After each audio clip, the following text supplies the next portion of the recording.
Oui, Monsieur le Président, chers collègues, je voulais intervenir en complément de Monsieur Avena. Dans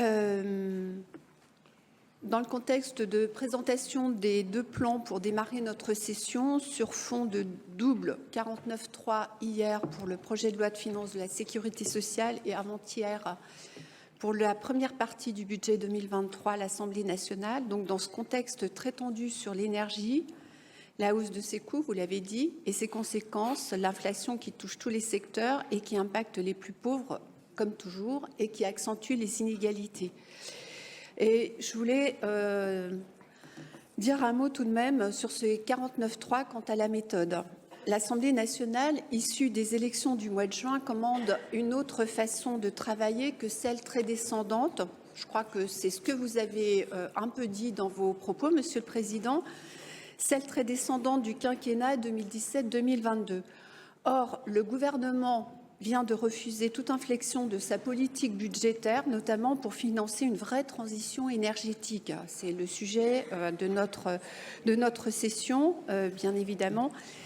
Une vraie transition énergétique, c'est celle qui prend en compte l'urgence climatique et sociale. J'allais dire un super plan Marshall national à la hauteur des enjeux.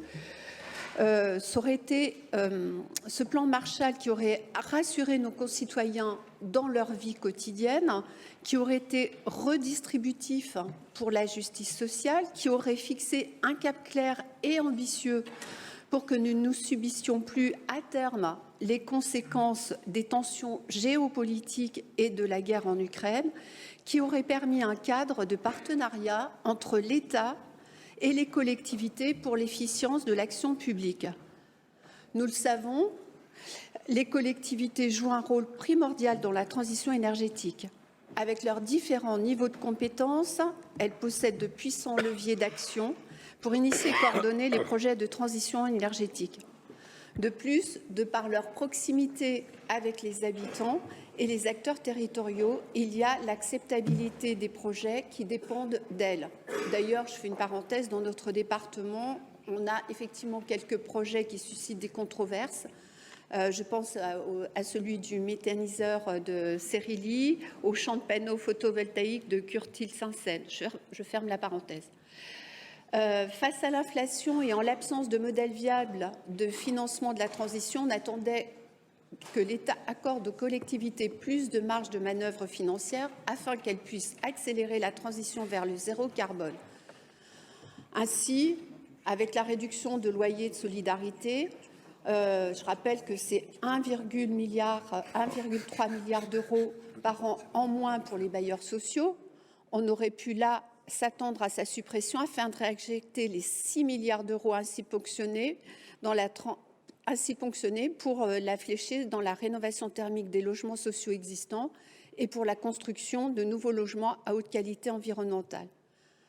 Il y a un autre levier sur lequel on aurait pu creuser et réfléchir, le rétablissement de la TVA à 5,5% sur l'ensemble de ces opérations afin de répondre aux besoins des logements sociaux. À l'échelle nationale, il y a plus de 2,3 millions de personnes concernées, des logements sociaux à faible impact carbone, soutenant ainsi un secteur d'activité créateur d'emplois. Concernant le patrimoine des collectivités, sa rénovation thermique, là aussi, est indispensable. Elle a déjà démarré en Côte d'Or, bien sûr. Pour autant, les besoins chiffrés à hauteur de 4 milliards d'euros par an sur 10 ans, si on a pour objectif effectif la neutralité carbone des bâtiments publics pour 2040, eh bien, tout ça n'est pas au rendez-vous du projet de loi de finances 2023. Il y a un autre besoin attendu, la création d'un fonds d'aide à la transition alimentaire de restauration collective publique pour accompagner les collectivités dans la mise en place de l'alimentation biologique et locale dans les établissements publics de leur territoire. Et sur la méthode du gouvernement, un dernier exemple, la revalorisation des tarifs planchers des aides à domicile.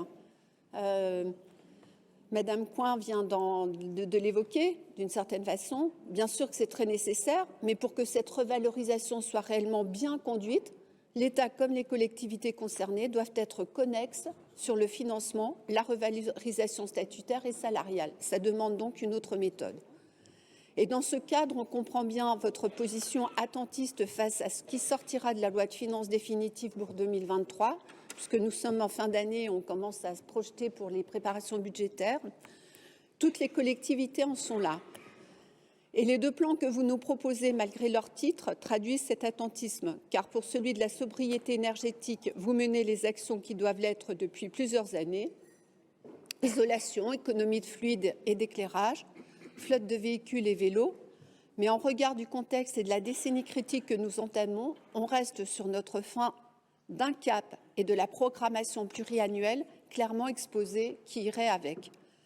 En effet, malgré l'incertitude liée au projet de loi de finances 2023, le département, vous l'avez en quelque sorte dit, garde des marges d'action et de priorité pour des actions dans la transition énergétique plus ambitieuses que ce que édicte la loi.